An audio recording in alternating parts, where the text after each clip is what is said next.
मनुष्य को हर समय में कुछ करते रहना चाहिए। अपना जो समय जो है उसका एक क्षण भी बर्बाद नहीं करना चाहिए। बहुतों का समय तो कितना ही आलस के बीच के और अकर्मता के बीच में किसी न करने के वहां चला जाता है। क्योंकि जो भगवान ने हाथ पैर वाणी इंद्रियां और मन बुद्धि ये दिए हैं तो क्यों दिए हैं? आत्मा के कल्याण के लिए। तो इनके द्वारा हर समय आत्मा के कल्याण के विषय में किसी कार्य होता रहना चाहिए। यदि कहो कि मन तो स्वाभाविक कुछ करता ही रहता है तो उसका साक्षी होकर के रहना चाहिए कि मन क्या कर रहा है। आप ख्याल करके देखोगे तो आपका मन अधिकांश में फालतू काम करता हुआ मिलेगा।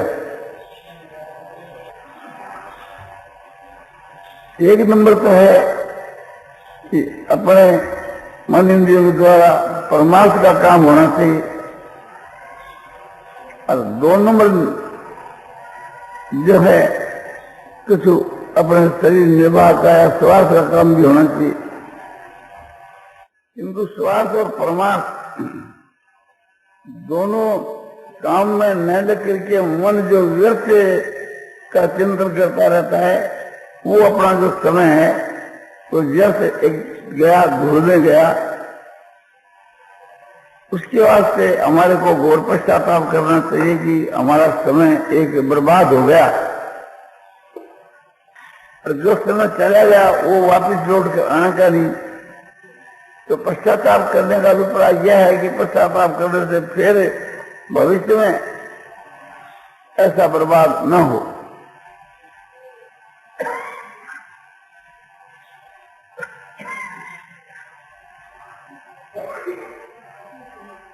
समय जो है लाख रुपया भी हम खर्च करें तो एक दिन का समय हमारे को और नहीं मिल सकता। एक क्षण भी, एक मिनट भी हमारे को और अधिक समय नहीं मिल सकता। ऐसा जो अमूल्य जो समय है जिसकी कोई कीमत हम नहीं बतला सकते, उसके लिए चौकसी रखनी चाहिए कि अपना समय बर्बाद न होने पावे। एक क्षण के बीच के मां इस मनुष्य शरीर में भगवान की प्राप्ति हो सकती है, तो एक क्षण का मूल्य है परमात्मा की प्राप्ति। मनुष्य के जीवन के एक क्षण का मूल्य परमात्मा की प्राप्ति है। और हमारा समय समझो कि कोडियां साथे बर्बाद होता है और बिना कोडियां के भी फालतू बर्बाद होता है, और कहीं कहीं तो उल्टा शरीर के ऊपर पाप चढ़ता है और समय बर्बाद होता है। तो पाप कर्म में जो समय बर्बाद होता है तो समय तो गया ही, और उस पाप का दंड आगे और भोगना पड़ेगा। और जो समय व्यर्थ का जाता है से कोई लाभ हानि नहीं है, वो भी हमारी मूर्खता है। नहीं, हमारा एक क्षण भी व्यर्थ क्यों जावे? जिस क्षण का मूल्य परमात्मा की प्राप्ति। परमात्मा की प्राप्ति करने के बाद जो हमारा समय है उसके लिए तो अपने ही वो बहुत उस काम में बीतेगा। इसके लिए कोई कहने की जरूरत नहीं, उपदेश और आदेश की जरूरत नहीं।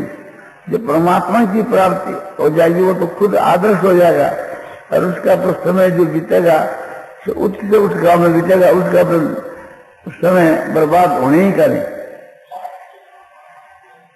और अपनी उत्तरोत्तर उन्नति करनी चाहिए।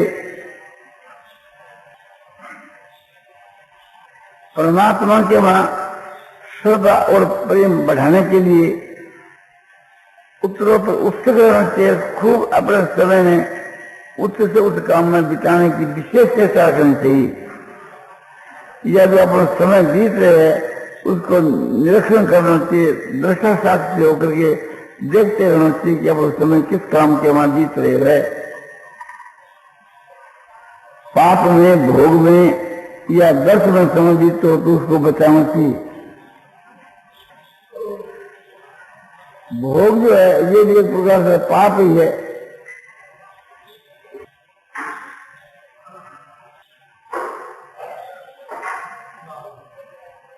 हर एक माता बहन भाइयों को ये विचार करना चाहिए कि हम कौन है और कहां से आए हैं और हमारा क्या कर्तव्य है, हम क्या कर रहे हैं, ये तो बार बार विचार करना चाहिए। हम सब समझो कि सब प्राणी हैं और 84 लाख योनियों को भोगते भोगते ईश्वर की कृपा से इस मनुष्य शरीर में आए हैं।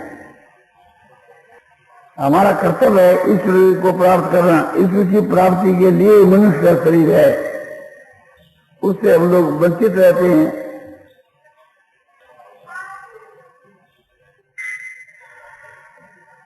और हमारा समय बेकार बीत रहा है, इसलिए अपना बेकार मैंने बेकारी में समय नहीं बिता करके के और जिस काम के लिए है उसी काम के वहां अपने समय को बिताने के लिए तत्परता के साथ प्राण पर भी चेष्टा करनी चाहिए।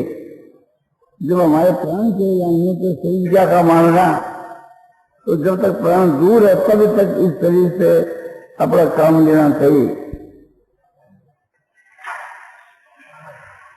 नाना प्रकार के दुखों की जो प्राप्ति बलात्कार से होती है, कोई भी दुनिया के वहां मनुष्य या पशु पक्षी जानवर भी दुख नहीं चाहता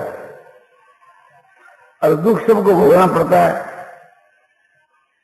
तो मनुष्य के शरीर को प्राप्त होकर भी हमने दुखों का यदि अभाव नहीं किया तो फिर क्या किया। दूसरी बात क्या है कि परम शांति और परमानंद की प्राप्ति के लिए मनुष्य शरीर मिला है। तो परम शांति और परमानंद की प्राप्ति तो दूर रही, सात्विक सुख की भी प्राप्ति अभी तक नहीं हुई लोगों को। तो उन लोगों को पश्चाताप करना चाहिए कि देखो हम किस काम के लिए आए हैं और हमारा समय किस काम में बीत रहा है। सबकी तरफ आप ख्याल करके देखो, संसार में सभी दुखी हो रहे हैं। तो हम लोगों को इसका उपाय करना चाहिए कि जिससे भविष्य में हमारे को दुख में प्राप्त हो। महर्षि पतंजलि भी पातंजलि योग दर्शन में कहते हैं कि हेयम दुखम अनागतम, अनागतम आने वाला जो दुख है वो हे है, त्याग करने के योग्य है। जो दुख हम भोग चुके उसका भूतकाल हो गया, उसके लिए चिंता करने की आवश्यकता नहीं कि वो दुख हो गया अब है नहीं। और वर्तमान में जो दुख प्राप्त है दूसरी क्षण में वो भूत हो जाएगा, माना भूतकाल हो जाएगा। तो इसलिए उसका भी उपाय इतना शीघ्र नहीं हो सकता क्षण मात्र में। भविष्य में आने वाली जो क्षण हैं उनमें जो दुख आगे प्राप्त होने वाला है उसके नाश करने के लिए कोशिश करनी चाहिए। जिनको हम देखते हैं संसार के सभी प्राणी, मनुष्य भी समझो कि प्रत्यक्ष में दुख भोग रहे हैं और उसका जो उपाय है वो एक प्रकार से नहीं करते।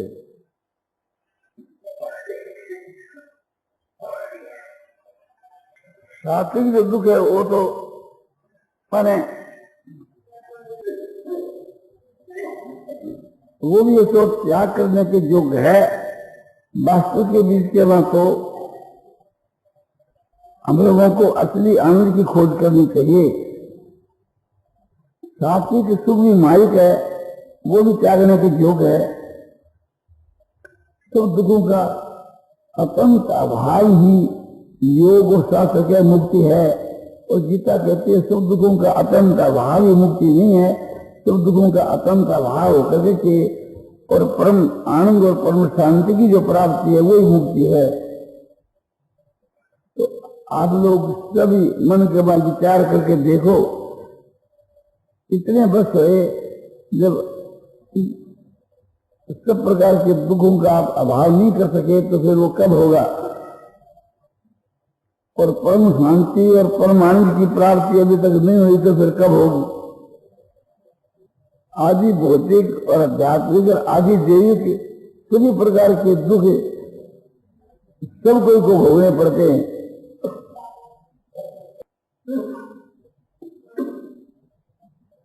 तो समझना चाहिए कि दुखों का मूल कारण कौन है? कि दुखों का मूल कारण है अविद्या, अज्ञान, और उसका नाश होता है परमात्मा के ज्ञान से। तो परमात्मा का ज्ञान जिस किस प्रकार से प्राप्त हो चेष्टा करनी चाहिए। तो ये बात जो है समझ बात है कि अज्ञान से ही लोग दुख भोगते हैं, और अज्ञान दूर हो जाए तो दुख फिर भोगना नहीं पड़ता।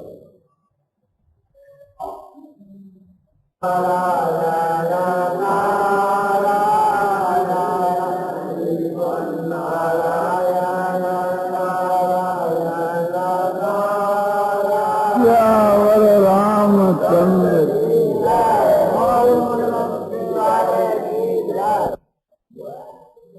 परमात्मा के यथार्थ ज्ञान से सारे दुखों को अत्यंत अभाव हो गया है। ये सभी शास्त्र क्या है? भगवान कहते हैं तन विद्या दुख संयोग है, वियोगम योग संगीतम स निश्चय योग तद्यो योगो निर्मल चेतसा।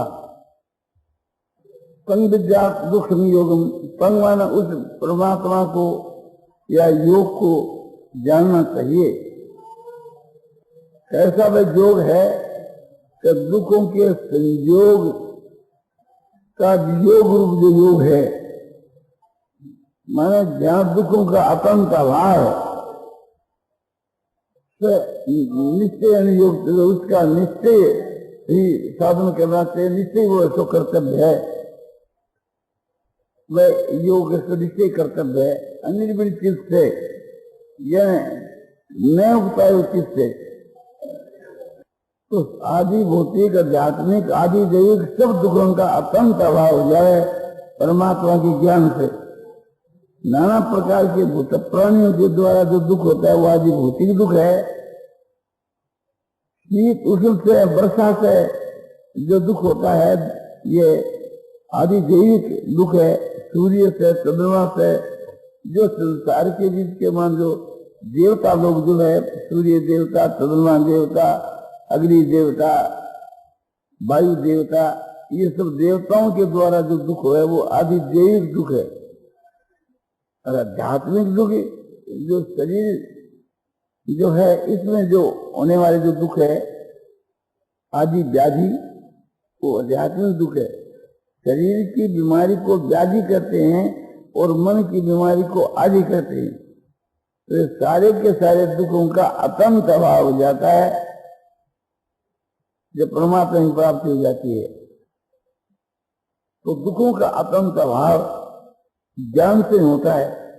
जैसे रात्रि के स्वप्न के बीच के वहां समझो कि स्वप्न के संसार के वहां नाना प्रकार के दुख हो रहे हैं, उन सब दुखों की निवृत्ति होती है आंख खुलने से, जागने से। स्वप्न के सारे दुख देह में ज्ञान होने से सब खत्म हो जाते हैं। ऐसे परमात्मा के स्वरूप में जागने से इस संसार के सारे दुख स्वप्न होते सब समाप्त हो जाते हैं। तो ये विचार करना चाहिए कि जब संसार के बाद हम लोग जब दुख आकर के प्राप्त होता है तो दुखी हो जाते हैं, तो फिर आज तक साधन करके क्या किया जब दुख कायम नहीं रहा? दुखों का तो अभाव करना था। जब अंतःकरण के बीच के वहां दुर्गुण और दुराचार मौजूद हैं, दुख मौजूद हैं, तो मुक्ति किससे होगी? जब मनुष्य मुक्त हो जाता है तो इन सब दोषों से रहित हो जाता है, निर्विकार अवस्था को प्राप्त हो जाता है। दुर्गुण और दुराचार, दुर्व्यसन और दुखों का अत्यंत अभाव हो जाता है। वही एक उच्च कोटि की स्थिति है। दूसरी बात है कि परम शांति और परमानंद की प्राप्ति जो है वो हो जावे तो दुखों का अपने आप ही अभाव हो जावे। तो इसके लिए ये साधना करना चाहिए कि परम शांति में जो आनंद का सागर है उसमें हर वक्त मगन रहे,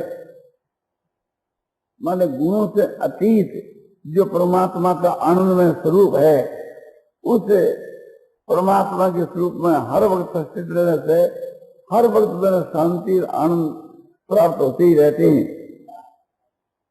तो किस प्रकार से अभ्यास करना चाहिए कि जैसे कोई मनुष्य सागर में गोता लगाता है तो उसके चारों तरफ जल जल दिखता है, ऐसे अपने आनंद के सागर में गोता लगाना चाहिए जिसको नीचे बाहर सब जगह आनंद में यहाँ हुए हैं। बहिरंत भूताना मातरं चरमेव च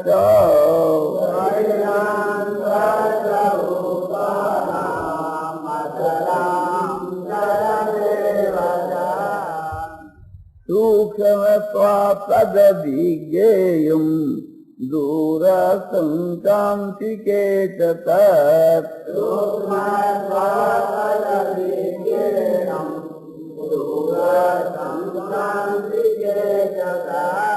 वह परमात्मा